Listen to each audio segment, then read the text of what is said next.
오늘은 제가 좀 불편할 수 있는 얘기를 하는 시간을 갖고자 합니다. 저를 아시는 분들, 그리고 저희 설교를 여러 번 들어보신 분들은 어느 정도 짐작을 하시겠지만 저는 좀 보수적인 사람입니다. 어찌 보면 이 시대와 좀 동떨어진 인물일 수 있습니다. 그래서 남들은 그렇게 심각하게 생각하지 않는 것에 대해서 저는 좀 다르게, 남들과 다른 반응을 보임 때가 있는데, 그것 때문에 오늘 제가 선포하는 것들이 좀 불편하실 수 있다는 점 먼저 말씀드리겠습니다. 저는 목사이기 전에, 그리고 한 명의 그리스도인이기 전에 저라는 사람 자체의 가치관이 의리를 중요시 여기는 사람입니다. 인간적인 도리를 중요시 여기는 사람. 그렇기 때문에 하극상과 같은 거를, 폐륜과 같은 거를 용납하지 못합니다. 근데 안타깝게도 지난 몇 년간 한국교회에서 매우 유감스러운 일들이, 제 관점에서는 매우 유감스럽고 매우 불쾌한 일들이 있었는데, 그 중에 한 가지가 유명하신 목사님들의 자녀들이, 아주 대단한 존경받는 신학자의 자녀가 공개적으로 자기 아버지를 비판한 겁니다. 근데 그 비판한 내용이 뭐 대단한, 그 부모가, 아버지가 뭔가 대단히 잘못했다기보단 이런 거 저런 것 때문에 서운하다. 나 어렸을 때 이런 일이 있었는데 그것 때문에 상처받았다. 라는 이야기를 하면서 저 같은 사람의 관점으로 봤을 때는 자기 아버지 얼굴에 먹칠하는, 뭐 대단한 일도 아닌 것 같은데 그런 이야기를 뻔뻔스럽게 하는 인간들을 보면서 저는 치를 떨었습니다. 왜냐하면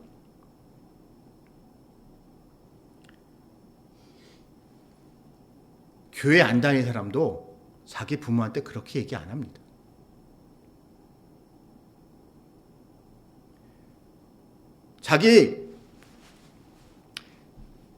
그래도 그렇게 공개적으로 자기 아버지를 디스하는 것 때문에 유명해질 정도라면 참 많은 걸 누리고 있는 사람입니다. 저 같은 사람이 여기서 이렇게 떠든다고 한들 누가 주목이나 합니까? 뭐 조회수가 올라갈까요? 관심도 없습니다. 사람들은 저 같은 사람한테. 근데 그 되먹지 않은 인간이 하는 막말도 사람들이 그 인간한테 관심을 갖고 그 사람이 쓴 책을 사고 내 돈 주고 저 같은 사람이 책 쓰면 사요? 안 사요. 근데 그 사람 책을 왜 사요? 그 사람 아버지가 유명한 목사니까, 그 사람 아버지가 유명한 신학자니까, 그 사람의 아들이, 그 사람의 딸이 자기 아버지에 대해서 이렇게 치부를 드러내니 호기심이 발동하고 유명하다고 하니까 관심이 있어 사람들이 그 책을 보는 거예요. 돈 주고.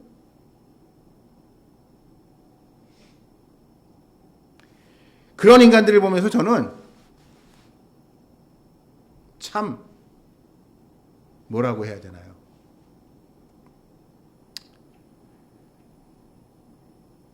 그리스도인이기 전에 좀 사람이 되라, 사람이. 그런 생각이 들었습니다. 그래서 오늘 이 말씀의 본문을 보는 순간 저는 많은 생각을 했습니다. 어느 순간부터 사람들이요, 상처받았다는 이야기, 특히 성장 과정에서 이런저런 상처를 받았다는 이야기를 너무 서슴지 않게 얘기합니다. 너무 서슴지 않게 얘기하면서 그것 때문에 자기가 이런 문제가 있다. 그것 때문에 고통받았고, 그때 힘들었고, 그때 생겼던 트라우마 때문에, 그 쓴뿌리 때문에 내가 요즘도 이렇게 막 행복하지 못하다! 라는 이야기를 너무 자연스럽게 얘기해요.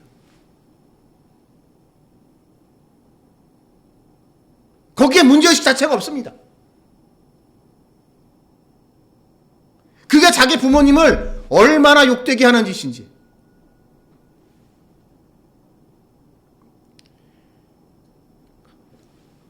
어찌 보면요, 우리 죄인일 수밖에 없는 우리 인간은,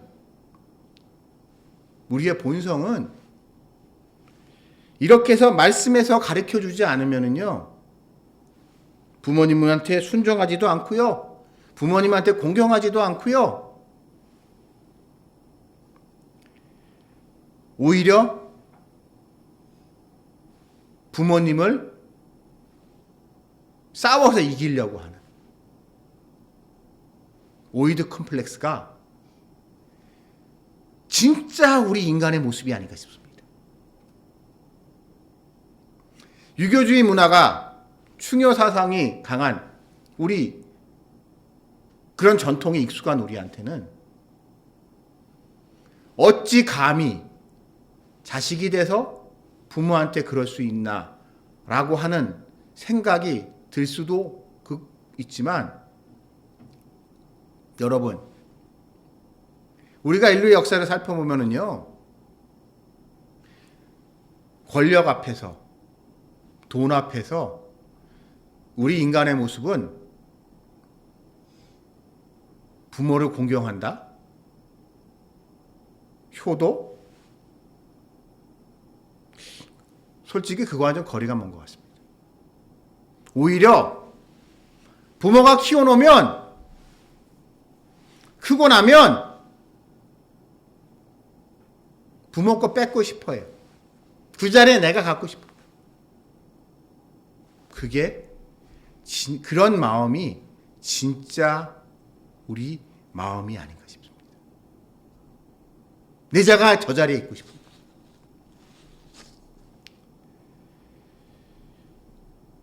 그래서 그런지 우리 동양 사회에서는 유교적 질서 속에서 그것을 엄격하게 제한했죠. 금기시했죠. 왜냐하면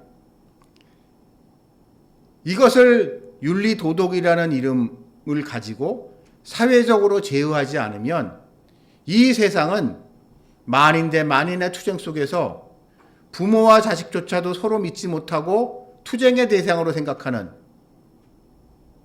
그런 사육 생존 그 자체를 위해 투쟁하는 그러한 현장이 될 수 그러한 세상이 될 것이기 때문에 윤리 도덕을 통해서 그것을 차마 할 수 없는 것들을 사람들한테 어려서부터 세뇌시켜서 세상을, 사회를 유지했다면 오늘의 말씀은 그런 윤리도덕의 차원의 문제가 아니라 그거보다 한 단계 위인 하나님의 말씀의 차원으로 세상의 질서에 대해서 말씀하고 계십니다.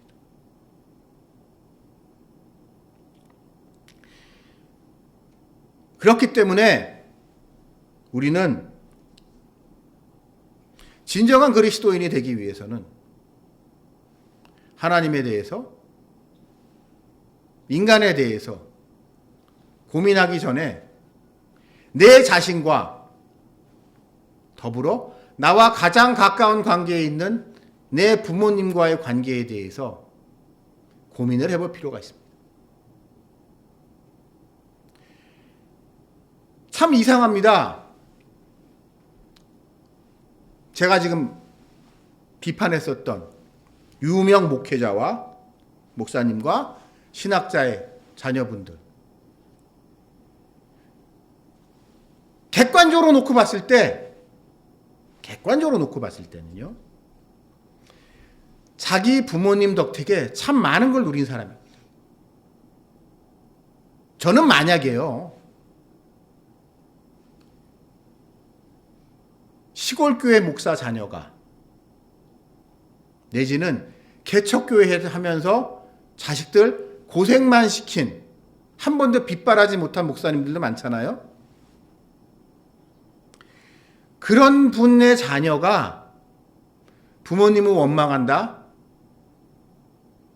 인간적으로 그럴 수 있다고 생각합니다. 아버지가 목사가 되는 바람에, 아버지가 교회를 하는 바람에, 아버지가 신학자가 되는 바람에 내가 마땅히 누려야 될 걸 못 누렸고 난 어려서부터 너무 힘들기만 했어. 아버지 교회하면서 고생했는데 그러려면 혼자 목회를 하지. 왜 자녀들까지 이렇게 고생하는 거야? 이럴 거면 날 왜 낳아? 라고 생각할 수 있지만 이해해야 해요, 그런 사람은. 근데 제가 주변의 목사들을 보면서 발견한 흥미로운 현상은 오히려요, 그런 어려운 목회 환경 속에서 성장한 목회 자녀들은 자기 아버지 원망 안 합니다. 제가 놀랐던 것 중에 하나가 신대원 처음 들어갔을 때 동기들 중에 보니까 부모님이 아버지죠, 주로 아버지가 목사인 애들이 꽤 많았어요. 제 기억엔 거의 절반 가까이 됐었는데요. 그 중에서 자기 아버지가 나름 저렇게 번듯한 교회를 하는 친구도 있었지만, 그 중에 어떤 친구들은 자기 아버지도 개척교회 하면서 그냥 겨우 정말 밥이나 굶지 않고 여전히 고생하는데, 그렇게 힘들게 사는데도 희한하게 신학교에 와가지고 목사겠다는 애들이 있는 거예요.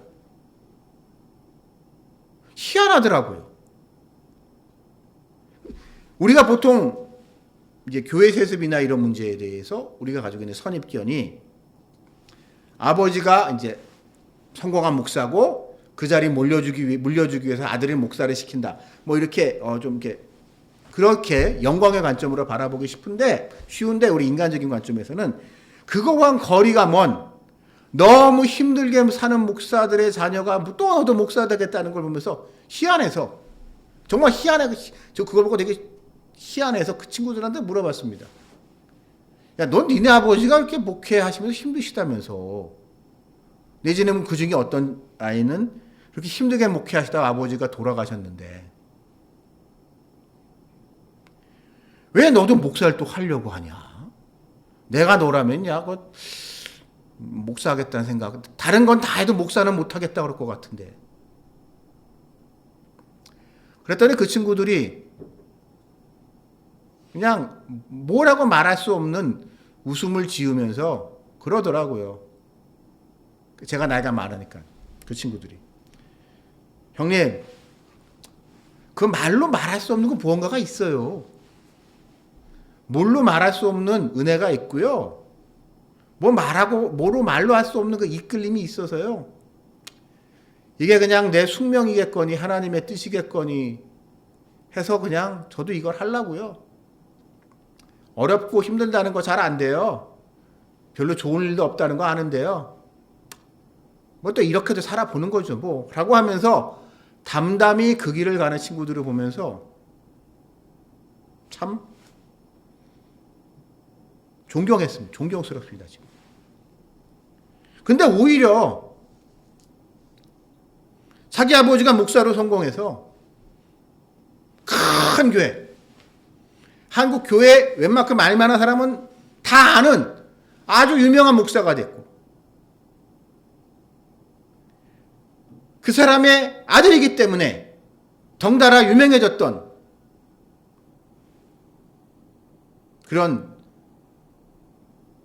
그러면서 마치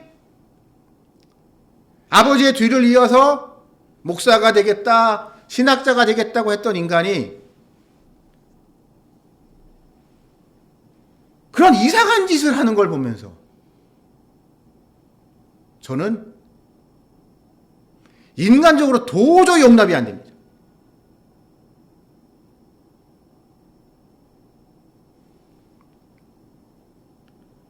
왜냐하면 그들만큼 큰 은혜를 누린 사람이, 하늘의 아버지가 땅의 아버지들을 통해서 그렇게 큰 축복을 내린 자들이 또 흔치 않기 때문이죠. 결국 그들이 그렇게 불만인 것은, 뭐 할 말이 많은 것은 감사가 없다는 거예요.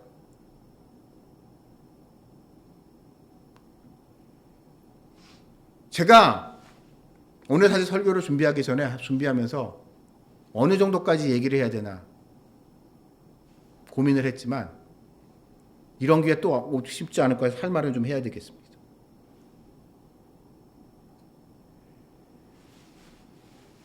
그분 나이가 저랑 비슷하더라고요. 지금 제가 얘기하고 있는 나이 뭐 저랑 비슷한 세대의 친구예요. 그 친구의 불만의 핵심은 자기 아버지가 너무 가정을 안 돌봤다 이거예요. 자기네들한테 눈길 하나 주지 않았다는 거예요. 그러면서 질질 짜면서 하는 얘기가 아버지라 찍은 가족 사진 한 장이 없다고 얘기를 하더구만요. 제가 그 얘기 듣고 곰곰이 생각을 해봤습니다. 우리 집에 있던가? 여러분 집에 있으신가요? 가족 사진?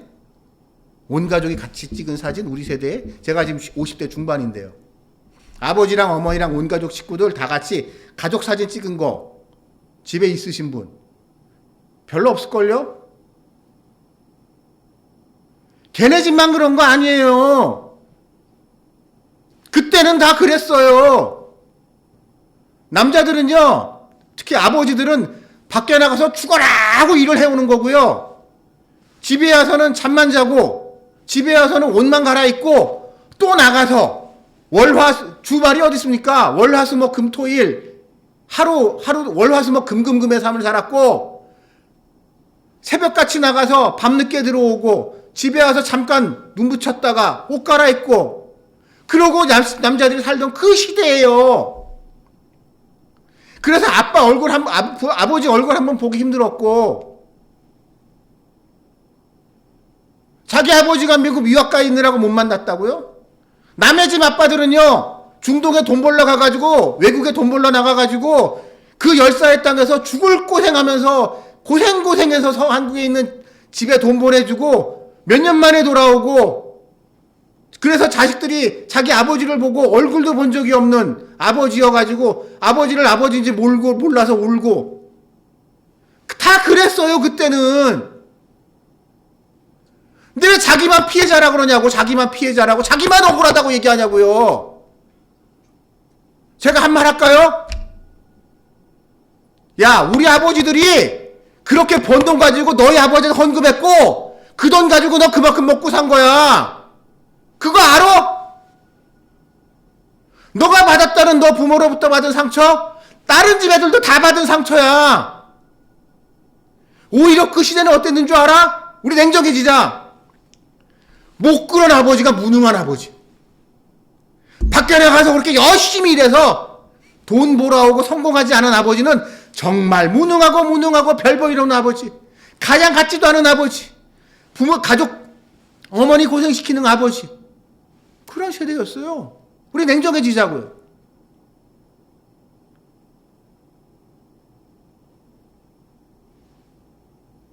근데 제가 골 때리게 생각하는 거는요, 유독 교회에서만요 그렇게 질질 짜요.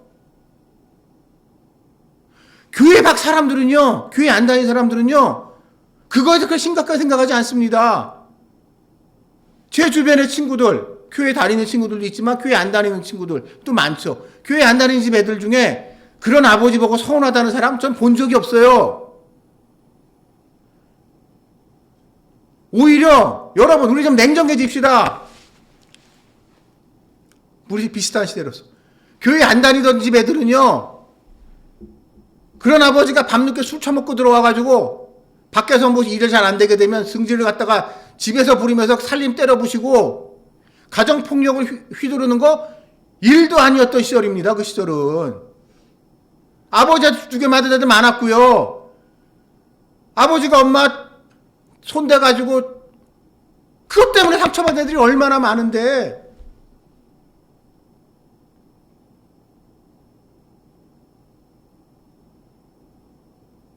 아버지가 사업에 실패해서 가고 싶은 대학을 못 갈 것 같아서 중학교에서 고등학교 올라갈 때 선생님이 너희 형편이 이러니 실업계 가라. 내 너희 집 형편을 아는데 너 대학 못 가, 너희 집 지금 형편으로는. 그러니까 실업계 상고나 공고 가서 거기서도 네가 넌 착하니까 너 능력이 되니까 거기서 착실히 준비해서 은행이나 이런 데 취직해. 그 말을 듣고 펑펑 울었던 가족들이 얼마나 많지 않습니까? 그런 형편 속에서도 교회를 다니고 주님의 몸된 교회를 섬기기 위해서 그 피 같은 돈 11조 내고 감사원금 내고 교회에서 예배당 지은다고 할 때 건축원금 내고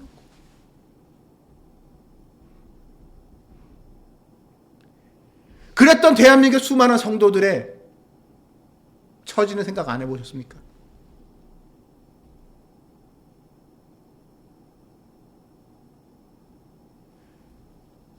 제가 저한테도 그런 일종의 분노가 있는 것 같아요. 목사들에 대해서. 그러면서 목사 자녀들에 대해서. 그런 목사 자녀들에 대해서. 너희 참 좋겠다. 저같이 아무것도 없는 사람이 목사를 하려고 하잖아요. 더군다나 나이 들어서 목사를 하려고 하잖아요. 정말 외롭더구만요. 제가 그 생각 여러 번 해봤습니다. 야, 우리 아버지가 목사까지는 아니어도 교회를 다니면서 교회에서 잘해서 장로가 됐으면 얼마나 좋았을까. 목사까지는 아니어도. 주변에 보니 아버지가 목사인 애들은 사역지 잘 찾아간다고 해야 되나? 사역지 잘 가더구만요. 연줄 타고 라인 따라서. 근데 저는 정말 아무도 그런 거에서 의지하고 뭐 얘기 꺼내볼 사람이 없으니까 청빈 게시판에 나온 공고를 보고 하나하나 원서를 내서 넣었죠. 근데 뭐 다들 돌아오는 답이 뭐.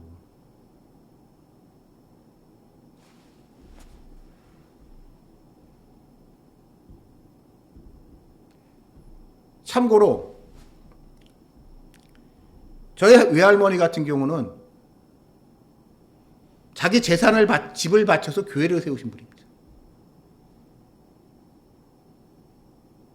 근데 그 교회는 저는 못 가요. 교단이 달라서. 근데 그 교회를 저희 지금 할머니 사시는 집 앞에 있는데요. 그 교회가. 그 교회를 보면 제가 무슨 생각이 듣겠습니까? 사역지가 없어서 쩔쩔매는 제가 보면.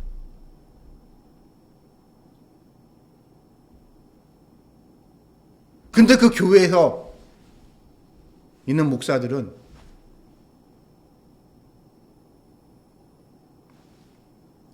그러고 있는 모습을 보면 마음이 편할 수가 없어요, 사람이.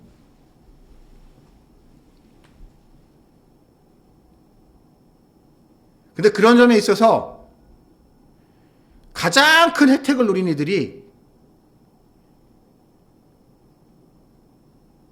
그따위로 자기 아버지를 디스하고 자기 연민에 빠져서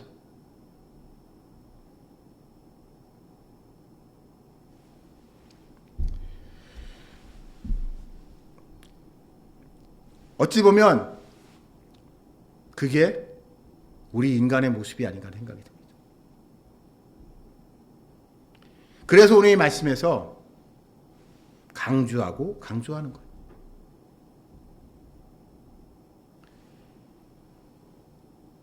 좋은 부모, 나쁜 부모 있죠.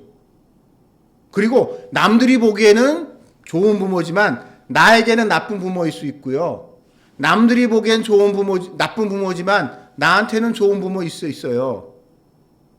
예를 들어서 대부의 꼴레오네 같은 사람. 무자비한 마피아지만, 보스지만, 마피아 두목이지만 가장으로서, 아버지로서 너무 좋은 사람이거든요. 근데 보니까 사회적으로 성공한 사람 중에 그런 분들이 좀 많은 것 같긴 한데,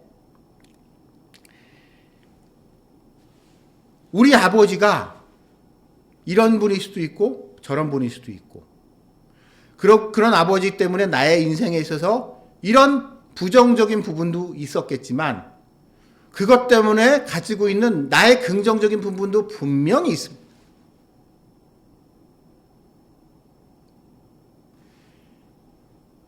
여러분,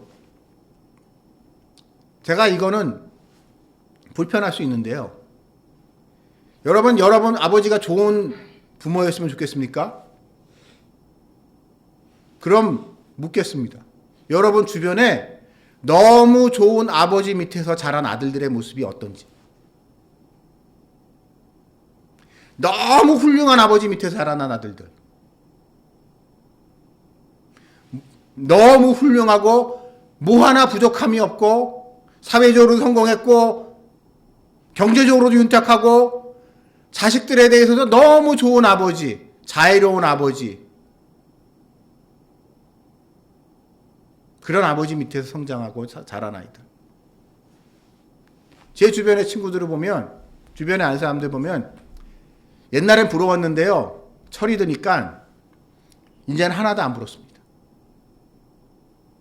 영원히 아버지의 그늘에서 벗어나지 못해, 그런 애들은. 아버지의 그늘에서. 나이가 50이 되고 60이 돼도 부모님이 돌아가시기 전까지는 꼼짝 못하고. 왜? 아버지가 항상 옳았으니까.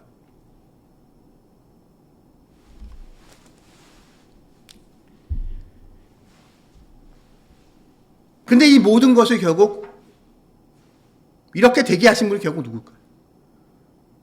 하나님이십니다. 저도 저희 아버지에 대해서 왜 불만이 없겠습니까? 저도 불만이 있어요. 따지고 보면. 불만거리를 찾는다고 하면 불만거리 많거든요. 그러나 그분이 저희 아버지신 게 저의 의지도 아니었고 저희 아버지의 의지도 아니었고 이유는 알 수 없지만 하나님의 뜻이에요. 하나님의 섭리예요. 모르겠어요, 이유는. 그래서 그분이 저희 아버지가 되셨고 저는 그분의 아들로 태어나서 살다가 이 자리까지 왔습니다. 그렇기 때문에 제가 이러한 저희 아버지에 대해서 감사하지 못한다는 거는요, 이 모든 것을 주관하신 하나님에 대한 감사가 없어지는 거예요. 지금의 나는 결국 우리 아버지로부터 출발했기 때문에, 거기서부터 나왔기 때문에, 내 인생의 중요한 모든 것은 그분을 통해서 만들어졌기 때문에, 좋은 부분이건 나쁜 부분이건 그러한 자기 아버지와의 관계가 원만하지 않고 자기 아버지에 대해서 감사함이 없는 사람이 어떻게 하나님한테 감사할 수 있겠습니까? 하나님은 사람을 통해서 역사하신다고 하잖아요. 근데 나를 통한 역사에 많은 하나님이 역사하신 것 중에 많은 부분은 결국 나의 부모님. 그래서 그런지 희한하게 자기 아버지에 대해서 부모님에 대해서 이렇게 디스하고 있는 이런 인간들에 보면 좀 인간적으로도 문제가 많은 것 같습니다. 신학적으로도 문제가 많고요.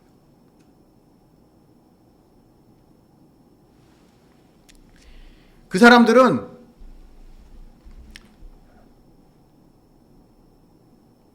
자기 아버지에 대한 그런 불만을 얘기를 하면서 신학적인 관점에서 봤을 때 그 사람들이 강조하는 것은 그리스도인으로서의 삶, 그리스도의 뜻을 실천하는 그리스도인다운 삶을 강조합니다. 그리스도와의 그런 인격적인 관계라든지 이런 것보다. 그러니까 자유주의 신학자들이 많아요. 그러면서 그런 사람들은 그런 얘기 많이 합니다. 요즘 교회가 힘들고 사람들이 교회를 안 다니는 건, 교회에 자꾸 사람들이 빠져나가는 건 우리가 세상에 빛과 소금이 되지 못하고 우리 그리스도인들이 그리스도인답지 않게 살기 때문에 그런 거다. 그런 얘기를 많이 하는데요. 여러분, 그리스도인다운 삶이라는 게 과연 무엇일까요? 그 사람들이 이렇게 강조하는 예수를 닮는 삶이라는 게 과연 뭔가요? 감사하는 삶이고 희생하는 삶입니다. 나는 모르겠지만, 이유는 알 수 없지만 내 뜻이 아닌 아버지 뜻대로 살아가는 것.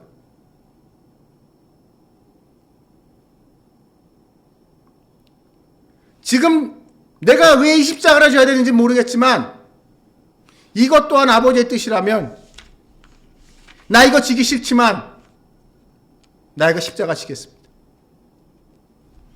그게 예수의 삶이란 말이에요. 그렇기 때문에 그러한 인간들이 그러한 주장을 하기 위해서는 최소한 자기 인생에 자기 십자가를 생각할 수 있었다면, 십자가 중에 하나라고 스스로 주장하고 있는 자기 아버지로부터 받은 상처, 그 또한 감사할 수 있어야 돼요. 그게 없었다면 그 자리에 그는 없기 때문에. 그게 없었다면 그 사람은 그렇게 유튜브 하나를 동영상을 찍어 올려도 많은 사람들이 보고 책 한 권을 내도 여러 개가 팔리고 그런 부귀영화와 명성을 어떻게 누립니까? 세상에 공짜가 어디 있습니까? 저 같은 사람이 그럼 꿈도 꾸고 날 수 있을 것 같습니까? 제가 명색이 신학교수라고 하지만 제가 책 써내면 몇 부 팔리겠습니까? 인쇄비도 안 나와요. 저 같은 사람이 책 내놓으면, 홍보하지 않으면. 요즘 세상에 그 정도 홍보하려고 하게 되면 무지하게 애써야 됩니다. 근데 그 힘든 거를 그 사람들은 공짜로 누리고 있는 거거든요. 누구의 아들이라는 이유만으로, 누구의 딸이라는 이유만으로.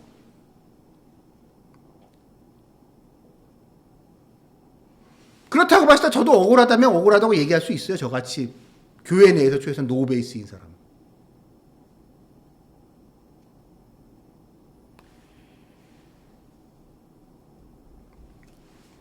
그렇기 때문에 우리는 그리스도인이라면 오늘의 말씀에서 말씀하셨듯이 사람의 눈과 사람의 관점이 아니라 그리스도에게서 하듯이 이 모든 것이 다 하나님이 주관하시고 하나님이 지켜보고 계시고, 그렇기 때문에 우리가 지금 하고 있는 일, 우리에게 일어난 일 모든 것이 그 안에 하나님의 뜻이 있다는 것을 아멘으로 받아들이고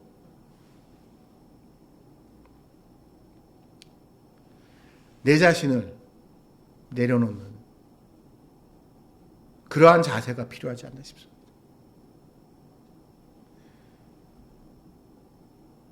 저는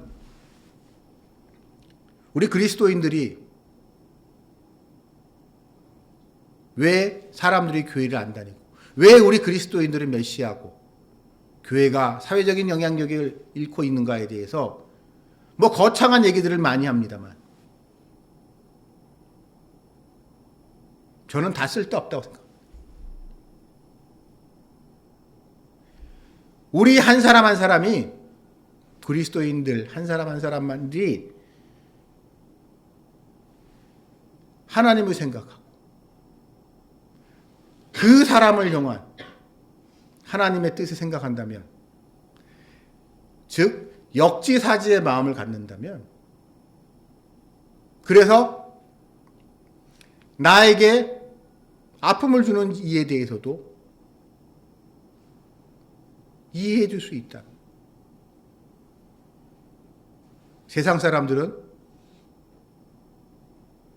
우리에 대해서 무엇이라고 얘기할까? 맨날 자기 상처 붙들고 나 이렇게 힘들었어, 자기 얘기만 해야 되는 이런 유치한 유치원생 같은 그런 거에서 벗어나서 이런 일이 있었지만 이 모든 것을 통하여 나에게 이렇게 은혜를 베푸셔서 내가 이 자리에서 이렇게 많은 축복을 내리게 해주신 하나님께 감사한 자세를 가지고 살아갈 때,